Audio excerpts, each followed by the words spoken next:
గణేశాయ నమః, గాయత్రీదేవ్య నమః, మహాసరస్వతి నమః, మాతాపితృభ్యో నమః. ముందుగా ప్రేక్షక వీక్షణ మహాశైలందరికీ కూడా నమస్కారం. అయితే 28వ తారీఖు జూన్ 2026 ఆదివారం నుండి 4వ తారీఖు జూలై 2026 శనివారం వరకు కూడా ఈ వారం ద్వాదశ రాశుల వారికి కూడా ఎలా ఉండబోతుందో చూద్దాం. ఇక కర్కాటక రాశి వారి యొక్క ఫలితాలు. ఈ వారం మీ గోచార గ్రహగతులు కనుక చూసుకున్నట్లయితే మిశ్రమ ఫలితాలు కనపడుతూ ఉన్నాయి. అయితే ముఖ్యమైనటువంటి పనులన్నీ కూడా కొంచెం ఆటంకాలు కలిగినా కూడా చివరికి ఆ పనులన్నీ పూర్తవుతాయి కాబట్టి పట్టుదలతో పనులు పూర్తి చేసుకోండి. పిల్లలకి సంబంధించినటువంటి మంచి మంచి అవకాశాలు, అంటే పిల్లలకి వివాహం అవ్వడం కానీ, వివాహం కుదరడం కానీ, పిల్లలకి ఉద్యోగం రావడం కానీ, ఇలాంటివన్నీ కూడా మీకు శుభవార్తలు వింటారని చెప్పొచ్చు. జనంలో చక్కని ఆకర్షణ ఏర్పడబోతోంది. అందరూ మిమ్మల్ని ఆకట్టుకుంటారు. మీ జీవితాన్ని మలుపు తిప్పేటటువంటి మంచి మంచి నిర్ణయాలు తీసుకోబోతారు. కోర్టు సమస్యల నుంచి బయటపడగలుగుతారని చెప్పొచ్చు. వివాదాల నుంచి బయటపడగలుగుతారు. ఏ పని ప్రారంభం చేసినా సరే కొంచెం ఆలస్యంగానైనా సరే ఆ పని పూర్తవుతుంది. ఆర్థిక లావాదేవీలన్నీ కూడా సంతృప్తికరంగా ఉన్నాయి. రావాల్సిన డబ్బులు చేతికి అందుతాయి. ఆస్తి వివాదాలు, కోర్టు వివాదాలు పెద్ద మనుషుల ద్వారా పరిష్కరించుకున్నట్లయితే కనుక చాలా రకాల వివాదాలు పరిష్కారాలు అవుతాయి.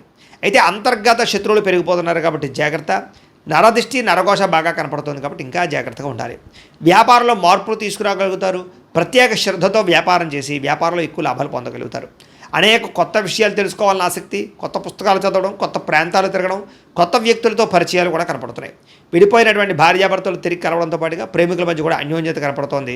ఆర్థికంగా బాగా ఎదగడానికి ప్రయత్నం చేయగలుగుతారు. వ్యాపారపరంగా అద్భుతమైనటువంటి వ్యాపార లాభాలు పొందగలుగుతారు. నూతన వైద్య విధానాల ద్వారా అనారోగ్య సమస్యలు తగ్గించుకోవడము, దీర్ఘకాలిక రోగాలు తగ్గించుకోవడము చేసే ప్రయత్నాలు ఫలిస్తాయని చెప్పొచ్చు.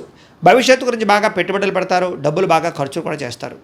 ఆరోగ్యపరమైన విషయాల పట్ల ఇబ్బందులు అధిగమించగలుగుతారని చెప్పొచ్చు.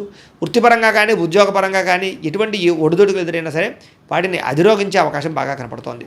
ఇతర దేశాల నుండి భారతీయులందరూ కూడా ఆర్థిక ఇబ్బందులు ఎదుర్కోవాల్సిన పరిస్థితి నుంచి బయటపడగలుగుతారు. అలాగే ఉద్యోగ ప్రాప్తి కనపడుతోంది. దూర ప్రయాణాలు కానీ విదేశీ ప్రయాణాలు కానీ బాగా ఫలిస్తున్నాయి.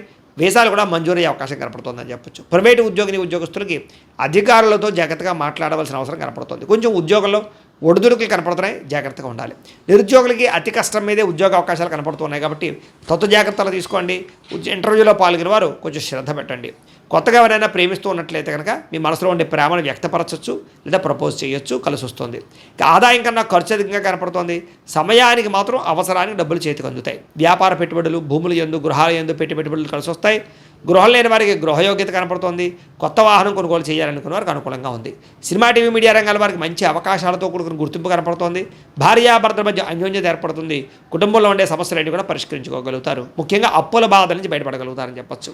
అలాగే నూతన గృహ నిర్మాణ పనులన్నీ కలిసి వస్తాయి. పొలాలు, స్థలాలు కొనుగోలు చేసుకోగలుగుతారు.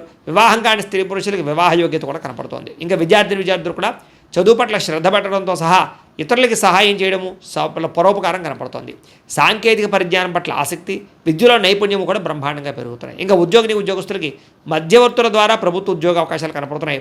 నూతన ఉద్యోగ అవకాశాలతో ముందరికి వేస్తారని చెప్పొచ్చు. స్త్రీలకి అందం పట్ల ఆసక్తి పెరుగుతుంది. కెరీర్ పట్ల గ్రోత్ పెరుగుతుంది. వ్యాపారస్తులకు వ్యాపారపరంగా డబ్బులు రొటేషన్ అవుతాయి. వ్యాపార లాభాలు కూడా కనపడుతున్నాయి కాబట్టి కాలాన్ని సద్వినియోగపరచుకోవాల్సిందిగా తెలియజేస్తూ